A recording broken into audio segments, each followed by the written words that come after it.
um. Bom dia, gente. Bem-vindos a mais um XP Connection. Hoje é dia 17 de agosto, quarta-feira. A gente vai começar hoje um programa, a gente vai falar hoje sobre dólar, sobre possibilidade do Fed subir juros. Dar uma comentada também no petróleo, o que aconteceu, que mexeu bastante nos últimos dias. E também sobre a retomada da confiança. A gente vai mostrar alguns gráficos bem interessantes, mostrando porque a gente acha que realmente o mercado, os consumidores e os empresários já estão acreditando na retomada. Mas antes de tudo isso, bom dia, Bruna. Bom dia, pessoal. Então, como vocês já sabem, qualquer pergunta que vocês forem tendo ao longo da apresentação ou perguntas sobre empresas também, podem mandando que a gente vai tentar responder ao máximo. Exatamente. Pois é, então a Bruna vai monitorando o chat, eu vou botar a apresentação na tela agora. Então, indo direto à apresentação, a gente começa com um quadro que a gente traz bastante aqui no XP Connection, que é um do gráfico de probabilidades da Bloomberg, que é sempre para quem nunca viu esse gráfico antes, essa tela antes. Aqui a gente tem as datas das próximas reuniões do Fed e à direita a gente tem a probabilidade de alta. Então a gente está vendo que na próxima reunião de setembro, dia 21 de setembro, cerca de 24% acreditam numa possibilidade de alta. Na de novembro, dia 2 de novembro, cerca de 27%. E dezembro, cerca de 50%. Bom, a gente sempre mostra essa tela aqui para vocês, porque a gente insiste bastante que o Fed ele gosta de ter uma comunicação boa com o mercado, embora isso não tenha sido muito bem feito ao longo desse ano, vamos dizer, né? Mas basicamente a gente acredita que quando está entre 55% e 60%, o Fed realmente acredita que conseguiu transmitir bem a mensagem, então seriam reuniões, digamos, mais vivas, mas que o Fed considera que já está em um patamar bom. Mas de qualquer forma, visto que a gente está em agosto e a reunião de dezembro tem 50% de alta, ontem a gente teve dois dirigentes do Fed, sendo que um deles é um dos dirigentes mais neutros, falando que acreditam sim em elevações de juros ainda nesse ano de 2016. Visto que a gente vai ter as duas próximas reuniões em meio às eleições, a reunião de dezembro seria a mais vívida, então por isso uma discrepância tão grande entre essas duas e a de dezembro, e não tanto para dezembro para frente. Então a de dezembro seria, como no ano passado, uma elevação única em dezembro de 0,25%, e seria algo a não descartar, digamos assim, depois das falas dos dirigentes de ontem. Hoje à tarde a gente vai ter a ata da última reunião do FONC, então a gente vai verificar. E a gente traz aqui também algo que é bem interessante de ver, que o mercado de trabalho do Fed, que é um dos lá, diferentemente daqui do Brasil, que o Banco Central brasileiro precisa só controlar a inflação, lá, além de controlar a inflação, o Fed, o Banco Central de lá, precisa levar o emprego para perto pelo emprego. O mercado de trabalho é tarefa do Banco Central americano.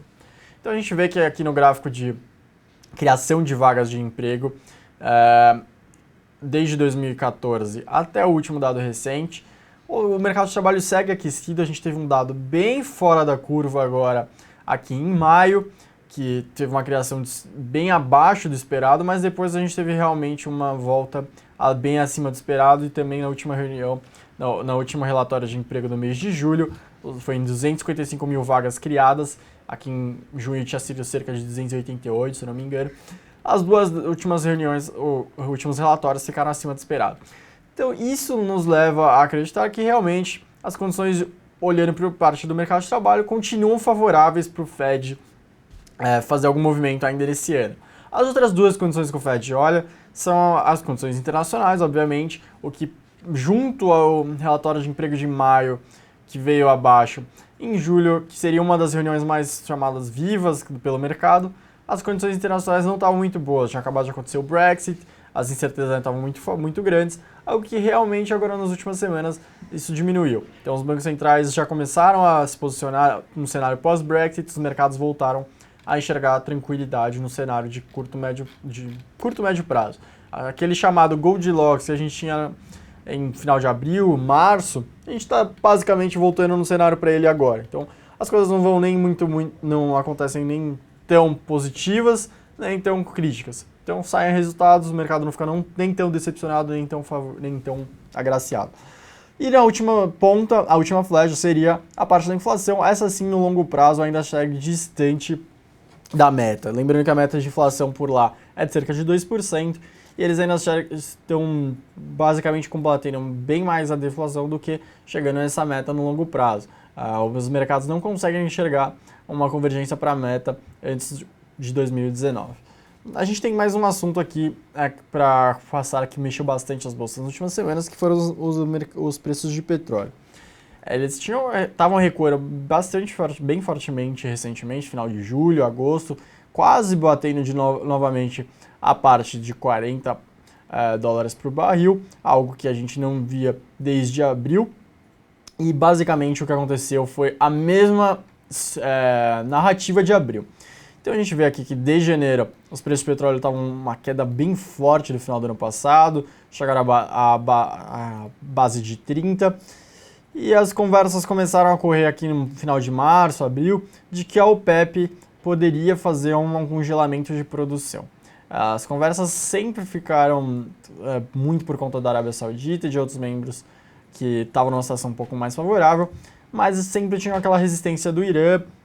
A gente tinha acabado de ser aceito novamente no mercado internacional, que ainda não tinha ajustado sua produção, para fazer um congelamento era muito crítico. E a Rússia também ficava sempre de fora, então...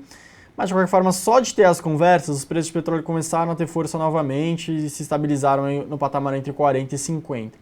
Recentemente, os preços de petróleo voltaram a cair, a gente teve algo sustentando aqui no final de junho, diversos pontos isolados, mas que juntos fizeram esse movimento, como problemas no Canadá, na produção do Canadá, que cerca de queimadas. A gente teve na Nigéria uma rebelião, alguns problemas com... Desculpa, o governo teve alguns problemas internos também que afetaram a sua produção, mas no final de julho, com tudo isso contido, os preços voltaram a recuar. Agora, o que a gente teve nos últimos dias foi uma conversa de que, além da OPEP estar se programando para fazer esse congelamento, que também só em fazer em abril, a Rússia estaria disposta a conversar sobre isso. Então, a Arábia Saudita disse que a Rússia estava disposta, agora em setembro tem reunião da OPEP, e até lá poderia ser acertado todos os detalhes para ser um anúncio feito em setembro. Bom, desses dias que foi anunciado que essas conversas estão acontecendo, até hoje já alguns países se pronunciaram. A gente já teve o Irã falando que ainda não conseguiu ajustar a sua produção, que é totalmente contrário a esse congelamento de produção. A gente teve ministros de energia de Nigéria e de Iraque falando que também não são favoráveis a esse congelamento, acreditam que não está no momento. Além de outros que acreditam que, além de boa parte do mercado, acreditar que realmente essas conversas não vão se concretizar, não vão chegar a nenhum acordo, muito porque os membros da OPEP buscam muito mais maximizar sua receita do que maximizar alguma parte de lucros. Então a gente ainda é um pouco cético quanto a esse possível congelamento de preço, mas a gente ainda acha que realmente os preços de petróleo devem continuar estáveis, mais ou menos onde estavam aqui, entre 45 e 50, muito por conta da demanda continuar aquele crescimento natural, e a oferta não vai ter não por conta da oferta, mas por conta da demanda continuar esse crescimento natural. Na parte da oferta a gente realmente descarta qualquer possibilidade de congelamento de preços ou de produção. A gente vê que os membros da OPEP seguem produzindo quase seu máximo histórico.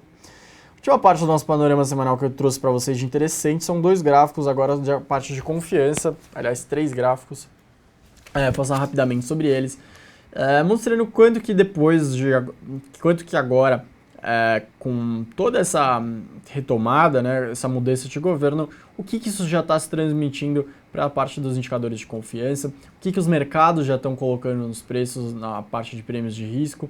E aqui a gente traz primeiro à esquerda, que é o ENB da Argentina e do Brasil. E a gente vê que desde janeiro de 2015 até julho de agora, né, até o dado mais recente, muito se modificou.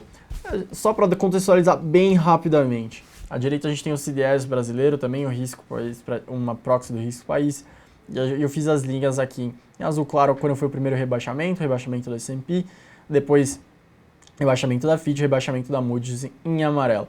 Mas basicamente, conforme ano passado a presidente Dilma não conseguia fazer o ajuste fiscal, o ministro Levy foi perdendo força, o risco país foi aumentando. Então depois que o Congresso se rebelou contra o Planalto ano passado, basicamente o CDS explodiu, o risco explodiu, e o mercado não conseguia achar qualquer possibilidade de com o ajuste fiscal ser feito no curto e médio prazo e controlar as condições, o principal problema atual, que é a parte fiscal. Então, com a parte fiscal degringolando, as várias conversas de um possível calote da dívida no futuro começaram a surgir e isso foram fazer com que a gente foi perdendo o grau de investimento pelas agências. Até fevereiro, a gente está com diversos debates sobre dominância fiscal, sobre possível calote no longo prazo. E isso provocou que a gente levasse o CDS até as máximas, quase acima de 500 pontos. E também a gente teve o nosso EMB acima da Argentina, que é um país que deu calote há pouquíssimo tempo. Bom, o que mudou de lá para cá, que é a conversa com nossos próximos gráficos? Foi a retomada do governo, o impeachment caminhando no Congresso, primeiro a Câmara dos Deputados aprovando, depois o Senado. Com isso, a gente voltou ao nosso cenário de normalidade, nosso EMB abaixo do da Argentina, e o CDS voltou a caminhar. O que é mais interessante é justamente esse último ponto, esse último trecho do nosso gráfico, que é o CDS já caminhando para um nível abaixo de quando a gente não tinha sido rebaixado pela S&P. Então a gente já está com um nível de confiança tão forte que a gente já está em níveis pré-perda do grau de investimentos, perda do selo de bom pagador. Impressionante como a gente já teve uma elevação tão forte. Isso se conversa bastante também pelo otimismo que a gente está vendo. Tanto na parte da esquerda que a gente tem o gráfico do índice de confiança dos empresários, que abrange tanto a indústria, o comércio, o serviço e a construção civil, quanto no gráfico da direita, que abrange a confiança do consumidor. Então a gente vê que realmente os gráficos que estavam batendo as mínimas históricas recentemente no começo do ano, começo do ano, agora eles deram uma retomada bem forte, já voltou na patamares de 2014. Principalmente, a gente olha tanto num gráfico da esquerda dos empresários quanto no da direita, na linha amarela, que é aquele componente do índice de confiança que mede as expectativas. Ou seja, tanto os empresários quanto os consumidores, eles enxergam que realmente as coisas ainda continuam um pouco complicadas, então o índice de situação atual, que é o vermelho, ele segue melhorando, mas em ritmo bem mais lento, mas eles conseguem enxergar que no médio e longo prazo, o governo que está para assumir definitivamente, ele está traçando um plano que vai melhorar as condições a níveis muito positivos, então o índice de expectativas disparou recentemente. Por último, já fazendo uma conexão com as perguntas, com toda a parte de equities, a gente traz um gráfico do Ibovespa junto com a confiança do consumidor. Então, em Ibovespa em vermelho, aí é o eixo da esquerda, e em azul a confiança do consumidor, a parte do índice de expectativas, que foi o que a gente mostrou anteriormente como gráfico amarelo. A gente vê realmente que desde 2010 até 2016, esses gráficos conversam bastante, e recentemente, conforme o Ibovespa conforme a confiança foi recuando, o Ibovespa também, e agora a esticada do confiança do consumidor se reflete nos preços de ativos, o Ibovespa avançando muito. O que a gente acredita que realmente ainda tem muito para melhorar na confiança, a gente ainda não bateu a barra do otimismo e pessimismo, podem verificar que a barra de 100 a gente ainda está, digamos assim, bem distante, e essa retomada recente, ela é bem mais fácil de fazer do que chegar a níveis acima do pessimismo, mas de qualquer forma, acho que no médio prazo a gente pode chegar realmente a voltar a isso, algo que a gente está abaixo desde 2014, mais ou menos no começo de 2014. Então, possivelmente, com algum grau de, literalmente, otimismo, a gente consegue chegar nesse patamar novamente no ano que vem. Tirar agora a apresentação da tela, voltar para as perguntas, mas isso logo mais depois dos comerciais.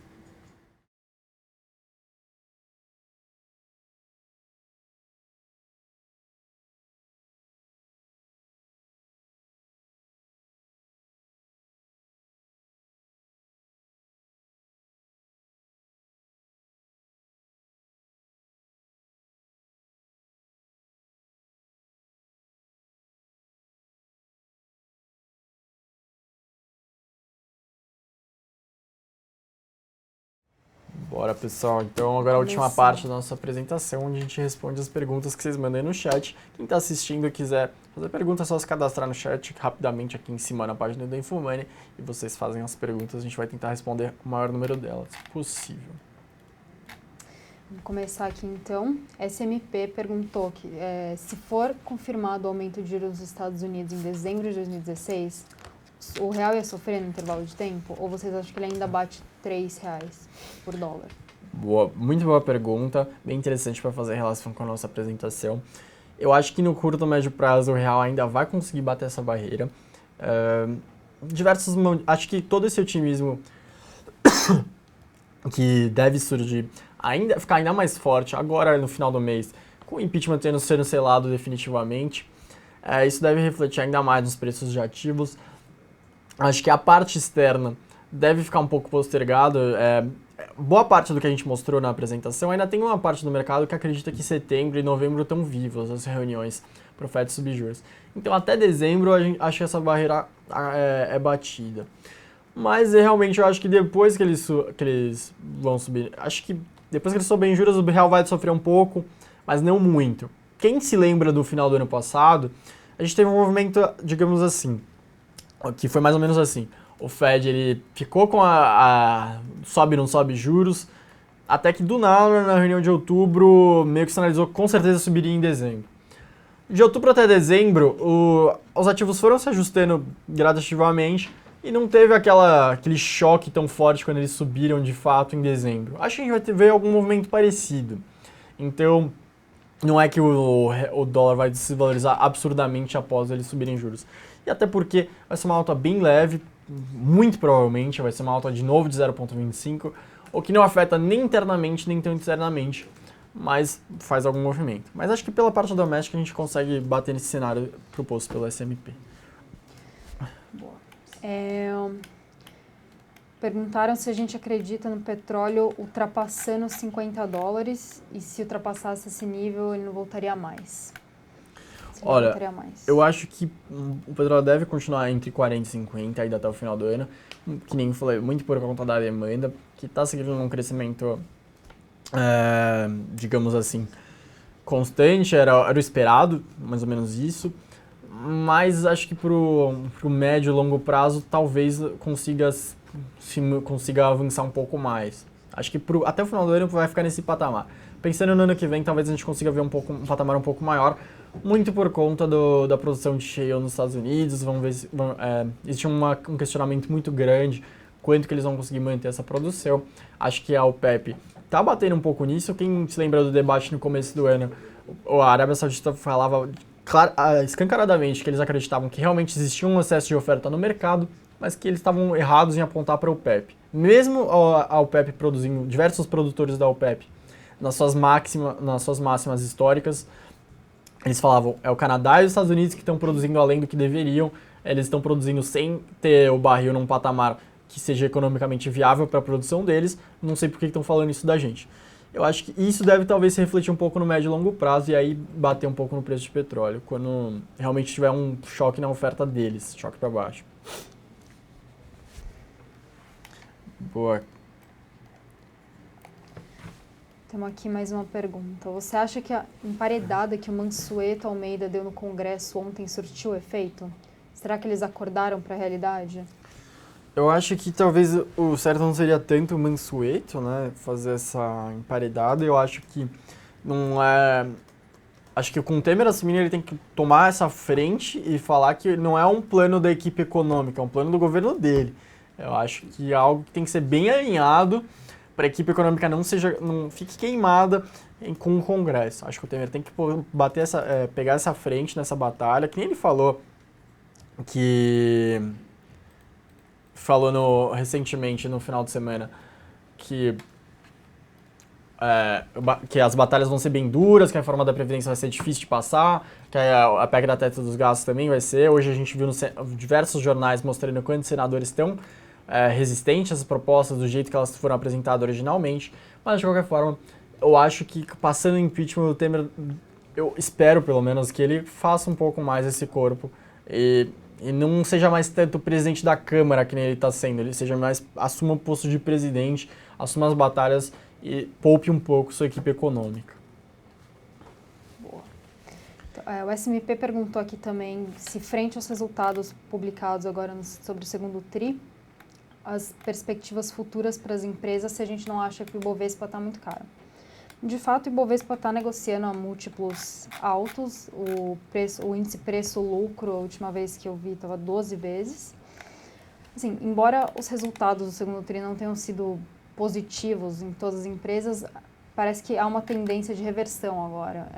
As quedas estão diminuindo, está desacelerando. E o que a gente espera é que para 2017 tenha uma revisão de lucros para cima. E isso traria um múltiplo para baixo. Então, é mais ou menos essa linha. Bom, Perguntaram também de China aqui, que a gente acha que pode surpreender os resultados. Bom, eu acho que a China veio um resultado muito bom agora no PIB do segundo tri.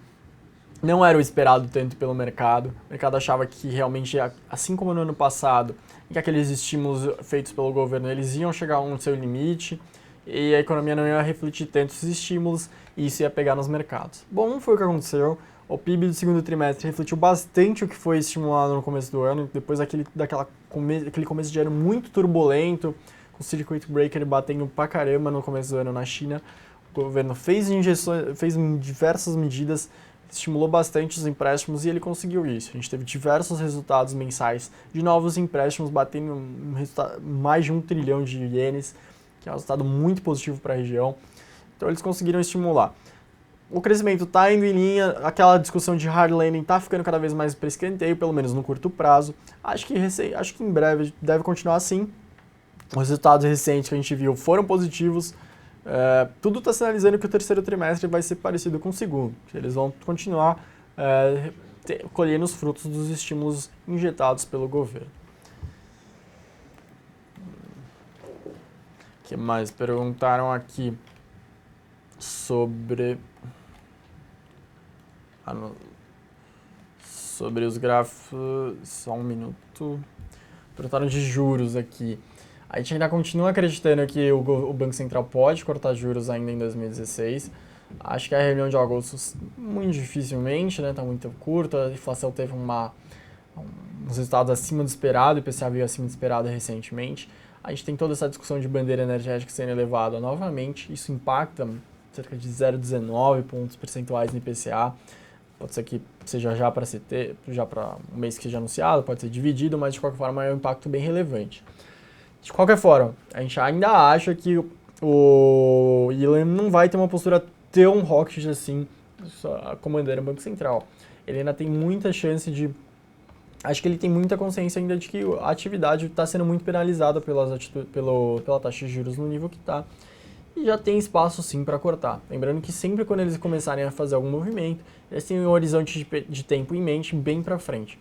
O grande problema é que as expectativas ainda seguem altas. A gente teve essa semana até o Boletim Focus mostrando uma elevação nas expectativas de inflação para 2016 e 2017 ainda está um pouco longe de convergir para o centro da meta. Acredito eu que tanto o Banco Central quanto o próprio mercado vai ficar bem satisfeito se o Banco Central conseguir levar a inflação para algo próximo de 5% no ano passado. Na entrevista de domingo do Yellen para o jornal Folha de São Paulo, ele mostrou que o Banco Central ainda está verificando o quanto da inflação está resistente por conta de inércia, o quanto por conta de choques recentes, mas acho muito complicado levar para o centro da meta já para 2017. Se chegar em 2018 próximo disso, bem mais perto disso, 4,6, já está muito bem feito o trabalho exigido do Yellen para o médio e longo prazo. E acho que sim, ainda existe possibilidade de cortar juros já em outubro, mas eu acho que algo que a gente reforça aqui faz tempo. O Yellen vai fazer algo bem diferente do que o Tombini fazia quando estava subindo juros. O Tombini subia juros com uma postura bem dovish, falando que infelizmente tinha que subir juros agora, que era muito ruim para ele, que era muito ruim para a atividade, que infelizmente tinha que fazer esse movimento. Agora o Yellen vai fazer o contrário. Ele vai cortar juros, falando que ainda talvez não seja o momento, que vai ficar bem atento à inflação, que não tem certeza se vai continuar com o ciclo, ou se já tá na hora de continuar. Passado impeachment, será que vem uma enxurrada de dólares para o Brasil? Situação que o mercado já precificou? Bom, a gente está vendo bastante vários relatórios, várias entrevistas, vários movimentos até no mercado aqui dentro de um fluxo cada vez maior. Tem uma matéria bem interessante no Financial Times de ontem e no Wall Street Journal de hoje, mostrando o quanto o fluxo de emergência está se normalizando. Não é que está chegando a um nível absurdo o fluxo para economias emergentes, está aumentando descaradamente. Ele está chegando em níveis próximos a um patamar de 3, 4 anos atrás, que a gente já estava ficando muito abaixo disso. Então, só de normalizar já está sendo um fluxo bem interessante vindo para economias emergentes. E o destaque dessas matérias que a gente viu nos jornais de ontem e de hoje foi que esse fluxo não está indo tanto para a China quanto acontecia nos anos anteriores. Agora está sendo bem distribuído o que é interessante para o Brasil. As matérias destacam o cenário positivo de Brasil. Hoje a gente teve também falar do fundo norueguês, falando que está aumentando sua exposição em Brasil, diversos investidores falando que está aumentando. A gente acha que sim, dada a faixa no peito para o Michel Temer, vai fazer não uma enxurrada, mas talvez um fluxo cada vez maior, tende a melhorar a situação. Isso aí. Só para complementar também, tem aquela questão que a gente tocou na semana passada sobre venda de ativos, que está várias empresas, principalmente no setor elétrico, leiloando alguns ativos. Tem os leilões de infraestrutura também para sair, provavelmente alguns vão sair esse ano e rodovias ficando para o ano que vem. Então tem sim muito chão para a entrada de fluxo de dólar para cá. Bom, acho que é a última pergunta aqui, se você tiver uma última sua, também pode me falar. Mas a última aqui perguntando das medidas, quanto que a gente acha que elas vão passar e com qual qualidade. A gente acha que realmente as medidas, principalmente a PEC dos gastos, o teto dos gastos e a reforma da Previdência devem ser, pelo menos a reforma da Previdência deve ser enviada em breve ainda esse ano para o Congresso. A PEC dos gastos a gente ainda tem confiança de que ela seja aprovada até o final de novembro no Senado.